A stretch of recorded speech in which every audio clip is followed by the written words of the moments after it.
तुम बस अपना कर्म करते जाओ। जो चीज हमारे दायरे से बाहर हो उसमें अपना समय गंवाना मूर्खता ही होगी।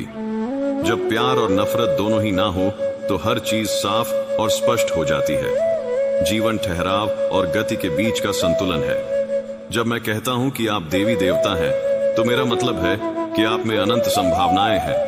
आपकी क्षमताएं अनंत हैं। बीते हुए कल के कारण बेकार में बोझिल ना हो। अगर आपको अक्सर लगता है कि सफलता आपके हाथ नहीं आ रही है तो शायद अब आपको अपनी कोशिशों में बदलाव लाने की जरूरत है। यहाँ कोई भी किसी का सपना पूरा करने के लिए नहीं है। हर कोई अपनी तकदीर और अपनी हकीकत बनाने में लगा है। दुख पर ध्यान दोगे तो हमेशा दुखी रहोगे। सुख पर ध्यान देना शुरू करो। तुम जिस पर ध्यान देते हो वह चीज सक्रिय हो जाती है। आपकी सोच आपके साथ होनी चाहिए। इसके बाद कुछ भी मुश्किल नहीं। सफलता के लिए देखे गए सपने पूरे करने के लिए रातों को नींद ही नहीं आती। कमजोर दिल वाले लोग असफलता से डरकर कोशिश ही नहीं करते, जबकि मजबूत इरादे वाले लोग हर मुश्किल को पार कर सफलता को पा लेते हैं। दिल से अगर सच्चे और साफ रहोगे तो हम लोगों के खास रहोगे। कौन किसके लिए कितना कीमती है यह वक्त ही बता देता है। आपके खिलाफ होने वाली बातें खामोशी से सुन लीजिए। यकीन मानिए वक्त उसे बेहतर जवाब देगा। मैंने दो तरह के लोगों से धोखा खाया है।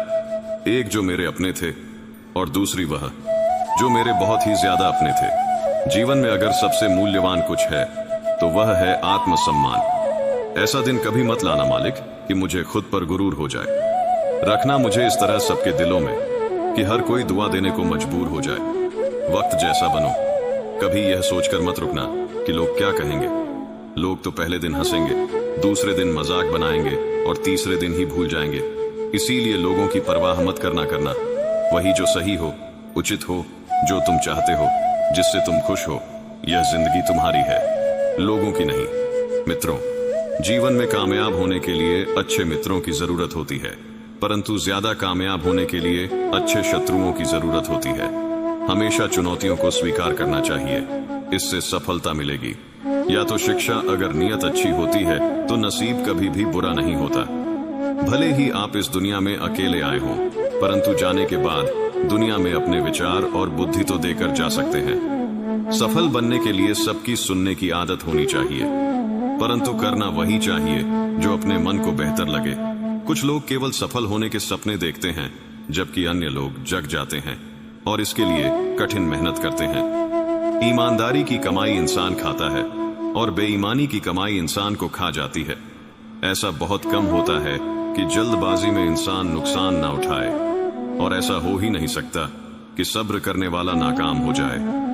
अगर कोई तुम्हें अपनी तकलीफ बताए तो उसे धैर्य और ध्यान से सुनो, क्योंकि आप सिर्फ सुन रहे हो और वह महसूस भी कर रहा है। कभी कभी दिमाग कहे कि लोगों के साथ वैसा ही करो जैसा वह हमारे साथ करते हैं, लेकिन फिर दिल कहता है कि अगर हम भी उनके जैसा बन गए तो उनमें और हम में फर्क ही क्या रह जाएगा।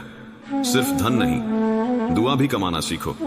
जब धन कमाओगे तो सिर्फ चीजें घर आती हैं, लेकिन जब दुआ कमाते हैं तो धन के साथ साथ खुशी, सेहत और प्यार भी आता है। आज मिले हुए समय को ही अच्छा बनाएं। अगर अच्छे समय की राह देखेंगे तो पूरा जीवन रहता था, लेकिन अनिल की एक आदत थी, वह हर किसी की बातों और उनकी भावनाओं की गहराई से परवाह कम रह जाएगा। अगर इंसान यह सोचता है कि मेरे साथ क्या हो रहा है, इसके बजाय अभी मैं क्या कर रहा हूं, इस पर विचार करने लगे तो जिंदगी और बेहतर हो सकती। ज्यादा हंसने और बोलने वाला व्यक्ति अगर चुप हो जाए तो समझ लेना चाहिए कि वह भीतर से टूट चुका है। किसी पर ज्यादा नाराज होने से बेहतर है कि अपने जीवन में उसकी अहमियत कम कर दो। सब कुछ जानते हुए भी अगर आप गलत को गलत नहीं कह सकते तो आप अपने हक के लिए भी नहीं लड़ सकते। खुश रहना चाहिए, बाकी तो सब चलता रहेगा। कोई भी अपना बिछड़ता रहेगा तो कोई पराया मिलता रहेगा। कोई भी रिश्तेदारी एक हिस्सेदारी से नहीं, दोनों की भागीदारी से चलती है। जो इंसान आपके दुख में अपनी खुशी भूल जाए, उसे इंसान से ज्यादा आपका अपना कोई नहीं हो सकता। जिंदगी में धीरे चलकर कभी भी मत रुकना। यकीन मानिए आप सबसे तेज चल रहे हैं। अनिल एक छोटे से शहर का साधारण युवक था। वह अपने परिवार, दोस्तों और आसपास के लोगों की बहुत परवाह करता था। उसका दिल बहुत बड़ा और वह हमेशा दूसरों की मदद के लिए तत्पर करता था। अनिल के जीवन में बहुत सी तकलीफें आनी शुरू हो गई। लोग उसकी अच्छाई का फायदा उठाने लगे। कभी कभी वह किसी की मदद करने के लिए अपनी जरूरतों को भी नजरअंदाज कर देता था। उसके दोस्त उसे अक्सर आलोचना करते और उसके परिवार वाले उसे कहते कि वह अपने जीवन में बहुत संवेदन है। एक दिन अनिल अपने एक बुजुर्ग पड़ोसी रामू काका से मिलने गया। रामू काका ने अनिल की चिंता और उदासी को देखा और से पूछा, अनिल बेटा क्या हुआ? आज तुम बहुत उदास लग रहे हो। अनिल ने अपने दिल की बात कह दी। रामू का मैं सबकी परवाह करता हूं, लेकिन लोग मेरी भावनाओं की कदर नहीं करते। मैं सबके लिए अच्छा करना चाहता हूं, लेकिन अंत में मुझे ही तकलीफ होती है। रामू काका मुस्कुराए और बोले, बेटा यह जीवन का एक सच्चा पाठ है। तुम जिसकी जितनी परवाह करोगे उतनी तकलीफ पाओगे, और जिस दिन तुम लोगों की परवाह करना छोड़ दोगे, लोग तुम्हें तकलीफ देना छोड़ देंगे। अनिल ने काका की बातों को ध्यान से सुना। उसे समझ में आया कि उसकी जरूरत से ज्यादा परवाह और संवेदनशीलता ही उसकी समस्याओं का कारण है। उसने ठान लिया कि वह अपनी ऊर्जा को सही दिशा में लगाएगा और उन लोगों की परवाह करना छोड़ देगा जो उसकी कदर नहीं करते। अनिल ने अपने जीवन में धीरे धीरे बदलाव करना शुरू किया। उसने अपनी प्राथमिकता को बदला और उन लोगों से दूरी बना ली जो उसकी भावनाओं की कदर नहीं करते थे। उसने अपनी मेहनत और ऊर्जा को अपने सपनों और लक्ष्यों की ओर मोड़ दिया। अब वह सिर्फ उन लोगों की करता जो वास्तव में उसकी कद्र करते और उसकी मदद की जरूरत महसूस करते। समय बीतता गया और अनिल की जिंदगी में सकारात्मक बदलाव आने लगे। उसे अब कम तकलीफें होती और वह पहले से अधिक खुश रहने लगा। उसने सीखा कि अपने आत्मसम्मान और आत्म प्रेम को प्राथमिकता देना कितना महत्वपूर्ण है। अनिल की यह नई सोच उसके परिवार और दोस्तों पर भी सकारात्मक प्रभाव डालने लगी। उसने अपने अनुभवों को दूसरों के साथ भी साझा किया और उन्हें सिखाया कि जब तक हम दूसरों की जरूरत से ज्यादा परवाह करेंगे, हमें तकलीफ होती रहेगी, लेकिन जब हम अपनी सीमाओं को समझकर अपनी ऊर्जा को सही दिशा में लगाएंगे, तो हमें शांति और संतुष्टि मिलेगी। इस कहानी से हमें यह सीख मिलती है कि जरूरत से ज्यादा परवाह करने से हमें सिर्फ तकलीफें मिलती हैं। हमें अपने आत्मसम्मान और आत्म प्रेम को प्राथमिकता देनी चाहिए। जिस दिन हम दूसरों की परवाह करना छोड़ देंगे, उस दिन लोग हमें तकलीफ देना छोड़ देंगे। इंसान चाहे कितने भी अच्छे क्यों ना हो, भूल हो ही जाती है। अपनी जिंदगी को कभी मत कोसना, क्योंकि अच्छा दिन खुशियां लाता है तो बुरा वक्त अनुभव सिखाता है, और सफल जीवन जीने के लिए दोनों की बहुत जरूरत होती है। श्री कृष्ण कहते हैं, समझदार व्यक्ति कभी भी बदले की भावना नहीं रखता, क्योंकि वह जानता है भगवान सही कर्म और सही समय आने पर सबका हिसाब करते हैं। जबरदस्ती मत मांगना। जिंदगी में किसी का साथ कोई खुद चलकर आए, उसमें खुशी कुछ और ही होती है। संगत का विशेष ध्यान रखें, क्योंकि सफलता हमेशा अच्छे विचारों से आती है और अच्छे विचार अच्छे लोगों के संपर्क से आते हैं। अकेले हो तो विचारों पर काबू रखो, और सबके साथ हो तो जुबान पर काबू रखो। कोई भी रिश्ता अपनी मर्जी से नहीं मिलता, क्योंकि आपको कब, कहां और किससे मिलना है, यह ऊपर वाला तय करता है। भगवान उसकी मदद किसी न किसी रूप में करने आ ही जाते। भाग्यशाली वे होते हैं जिन्हें समय और समझ दोनों एक साथ मिलते हैं, क्योंकि अक्सर समय पर समझ नहीं आती, और जब समझ आती है तो समय चला जाता है। जीवन में पैसा सब कुछ नहीं होता, लेकिन जीवन में पैसा बहुत कुछ जरूर होता है। और जो व्यक्ति बहुत कुछ को सब कुछ समझ बैठता है, अंत में उसके पास कुछ भी नहीं बचता। समय का उपयोग करके बहुत साधन कमाया जा सकता है, लेकिन धन का उपयोग करके एक पल भी नहीं बढ़ाया जा सकता। अतः समय का सही उपयोग करना सीखो। लोहे को कोई नष्ट नहीं कर सकता, लेकिन लोहे पर लगी जंग उसे धीरे धीरे नष्ट कर देती है। इसी प्रकार कोई आपको हरा नहीं सकता, लेकिन आपकी गलत सोच आपको धीरे धीरे हार के द्वार पर खड़ा कर देगी। इसलिए अच्छा सोचो और जीत जाओ। जीवन में उछल तो ऐसे कि सारे आसमान को छू लो। जीवन की गहराई में ऐसे डुबो कि उसके सभी चमकते मोती खोज निकालो। फैलो तो ऐसे कि पूरी कायनात में समा जाओ। अच्छा सोचोगे तो अच्छा वापस आएगा, बुरा सोचोगे तो बुरा वापस आएगा। किसी का किया गया एहसान कभी भूलो मत, और अपना दिया गया एहसान कभी याद मत रखो, क्योंकि एक महान इंसान की यही पहचान है जिंदगी में। कभी किसी को बेकार मत समझना, क्योंकि बंद पड़ी घड़ी भी दिन में 2 बार सही समय बताती है। जिंदगी के हाथ नहीं होते, लेना कभी कभी ऐसा थप्पड़ मारती है जो जिंदगी भर याद रहता है। आंखें चाहे कितनी भी छोटी क्यों ना हो, ताकत उनमें पूरा आसमान देखने की होती है। रास्ता पूछने से कभी शर्म नहीं करनी चाहिए। क्या पता मंजिल का रास्ता वहीं से जाता हो जहां से आप बेखबर हो। किसी के दिल का दर्द समझना हो तो उसकी आंखों में देखो। दर्द चेहरे से छुप सकता है, लेकिन आंखों से नहीं प्रेम। सिर्फ अपने काम और ईश्वर से करो, क्योंकि दोनों कभी धोखा नहीं देते। रिश्ते का गलत इस्तेमाल कभी मत करना, क्योंकि अच्छे लोग जिंदगी में बार बार नहीं आते। अदब सीखना है तो कलम से सीखो। जब भी चलती है सिर झुका कर चलती है। पढ़ो लिखो, लड़ो, हंसो, कुछ भी करो, लेकिन जो सपना देखा है उसे हर हाल में पूरा करो। आज के जमाने में किसी को यह महसूस मत होने देना कि आप अंदर से टूट गए, क्योंकि लोग टूटे हुए मकान की ईंट तक उठाकर ले जाते हैं। व्यक्तित्व में थोड़ी सी कठोरता भी आवश्यक है, क्योंकि कभी कभी आपके अत्यधिक सरल स्वभाव, भाव और मीठे शब्दों को आपकी निर्बलता अथवा आपका ढोंग समझा जाता है। भरोसा रखो, ऊपर वाला चाहे देर से सुनेगा, पर सुनेगा जरूर। नियत अच्छी रखिए, है किस्मत जरूर साथ देगी। किसी के दिल में आने का रास्ता तो होता है, लेकिन जाने का रास्ता नहीं होता। इसीलिए जब लोग दिल से जाते हैं तो दिल को तोड़क जाते हैं। डरो मत। अपने अकेलेपन से जिंदगी की हर कठिन स्थिति यही दर्शाती है कि अकेले रहने की कला आना भी कितना जरूरी है। लोग आपसे खुश नहीं हैं तो परवाह मत करो। तुम दुनिया में किसी के मनोरंजन के लिए नहीं आए हो। जिस आदमी के पास एक चेहरा होता है उसे कभी तनाव नहीं होता। तनाव सदा उसे होता है जिसे बार बार चेहरे बदलने पड़ते हैं। किसी के साथ ज्यादा समय बिताने से आप उसकी आदतें अपना लेते हैं।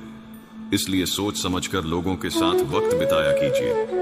कर्म का सिद्धांत बहुत ही सुंदर ढंग से समझाया गया है। कर्म का वास्तविक अर्थ होता है क्रिया या कार्य का करना, जिससे अन्य प्रतिक्रियाएं या परिणाम का जन्म होता है। मनुष्य के अच्छे कर्म उस पर अच्छे प्रभाव डालते हैं और उसके बुरे कर्म उसे दुख देते हैं। इसी तरह कर्म का संबंध भौतिक युग से ही नहीं, बल्कि हमारे विचारों, शब्दों और कार्यों से भी होता है। संसार में यह माना जाता है कि कर्मों का चक्र होता है, जिसमें पूर्व जन्म के गए कर्मों का फल भविष्य में मिलता है। कार्य कारण सिद्धांत का संबंध न केवल भौतिक युग से होता है, बल्कि यह भावनात्मक और मानसिक स्तर पर भी लागू होता है। उसी कार्य कारण का संबंध हमारी सोच, विचारों और हमारे द्वारा बोले गए शब्दों से होता है। असल में हम अपने विचारों के आधार पर ही किसी कार्य को करते हैं, और जिसका परिणाम निकल कर आता है वह हमारे कार्य को प्रभावित करता है। शब्दों का भी महत्वपूर्ण योग गदन होता है। हमारे शब्दों के माध्यम से हम अपने विचारों और भावनाओं को व्यक्त कर सकते हैं, जिससे दूसरों को प्रभावित किया जा सकता है। इस प्रकार हमारे सोचने, विचारों और शब्दों का भी कार्य कारण सिद्धांत से गहरा संबंध बन जाता है, जो हमारे कर्मों को समझने और उसे सुधारने में मदद करता है और सही मार्ग पर ले जाता है। बहुत बार हम कुछ ऐसा काम करते हैं जो हम करना तो नहीं चाहते, लेकिन वह पिछले जन्म के कर्मों के आधार पर निर्धारित होता है।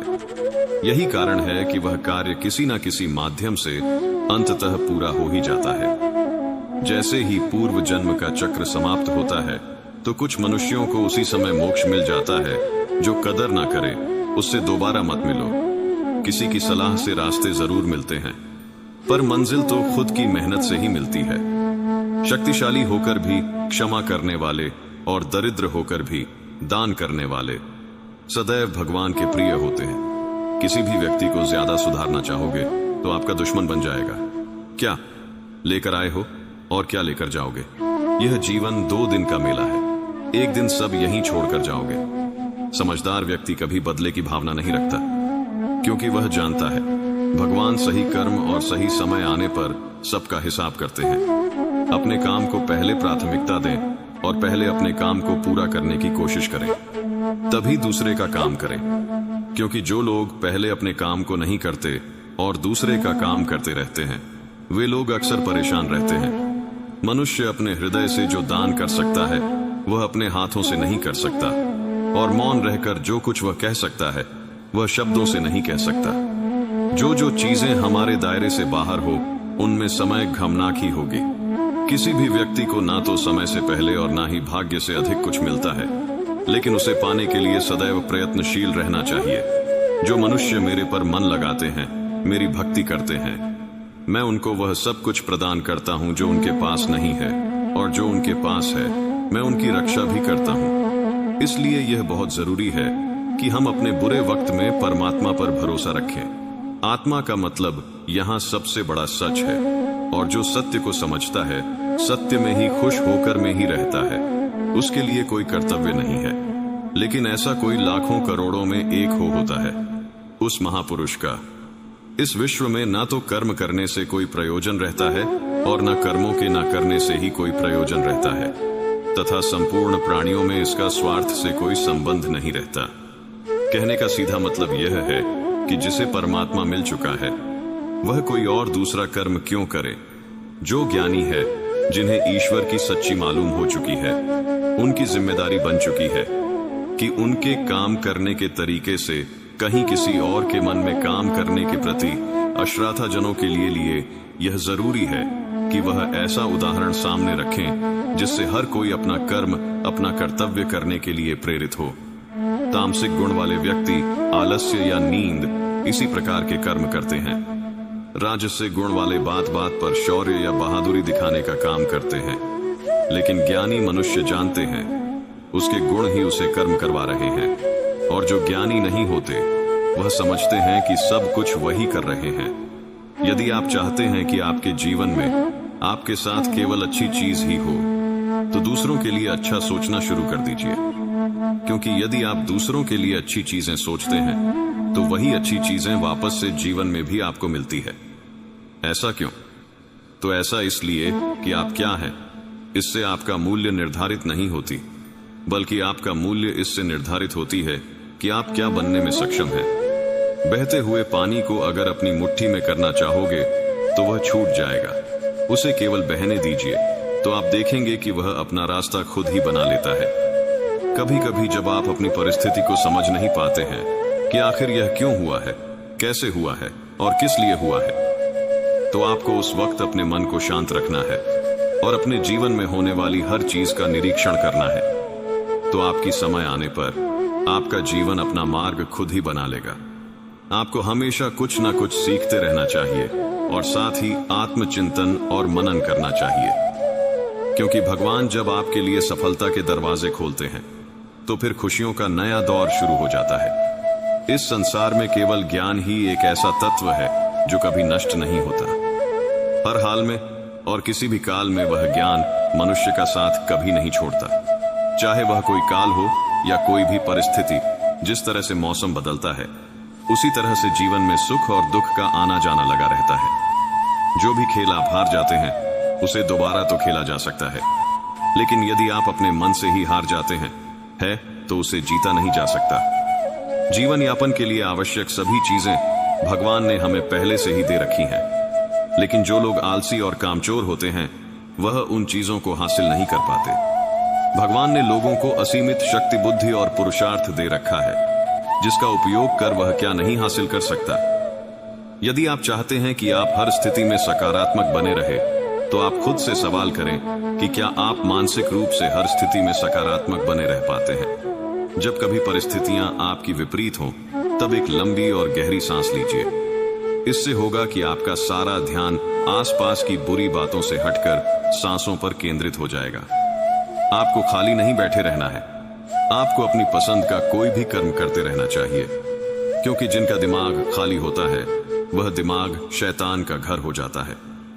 धर्म का आचरण करने वाले व्यक्ति अपने आदर्श जीवन को नैतिकता की ओर ले जाते हैं। किसी व्यक्ति से छल करके उससे छीनने का प्रयास नहीं करना चाहिए। इससे आपने आज तक जितने भी पुण्य कमाए हैं वह सभी नष्ट हो जाएंगे और अंततः आप पाप के भागीदार बन जाएंगे। गरुड़ पुराण में भी यह कहा गया है कि किसी भी व्यक्ति द्वारा किए गए बुरे कर्मों का फल उसके जन्म से मृत्यु तक उसे मिलने वाले दुखों का कारण बन जाता है।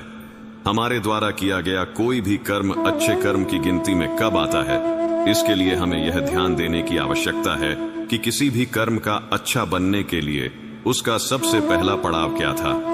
मनुष्य जितने भी कर्म करता है वे सभी उसके स्वयं के विचारों से ही निर्मित होते हैं, क्योंकि व्यक्ति की सकारात्मक और नकारात्मक सोच ही उसके विचारों को बनाती है, और यही सकारात्मक और नकारात्मक विचार उसके कर्म को बनाते हैं। हमारा कर्म अच्छा होने के लिए हमारे आसपास का वातावरण भी बहुत बड़ी जिम्मेदारी निभाता है, क्योंकि ऐसा कहा जाता है कि व्यक्ति के आसपास जैसा वातावरण होता है वैसा ही वह बन जाता है। इसलिए अपने घर के वातावरण वर्ण यानी कि माहौल और अपने शरीर के आभा मंडल को हमें सकारात्मक बनाना चाहिए। आखिर सबसे बड़ी संपत्ति क्या है? तो आपका हंसता हुआ मन और आपका हंसता हुआ चेहरा। यही आपकी सबसे बड़ी और सबसे सच्ची संपत्ति है। आप अपने सामने खड़े किसी इंसान की और उसकी बुद्धि से उसके मन में चल रही बातों को पता नहीं लगा सकते। मन की बात केवल प्रेम और सहानुभूति की सहायता से ही थक जा सकती है। आज हम वर्तमान में जो कुछ भी है वह हमारे पिछले कर्मों का ही परिणाम है, और यही नियति है।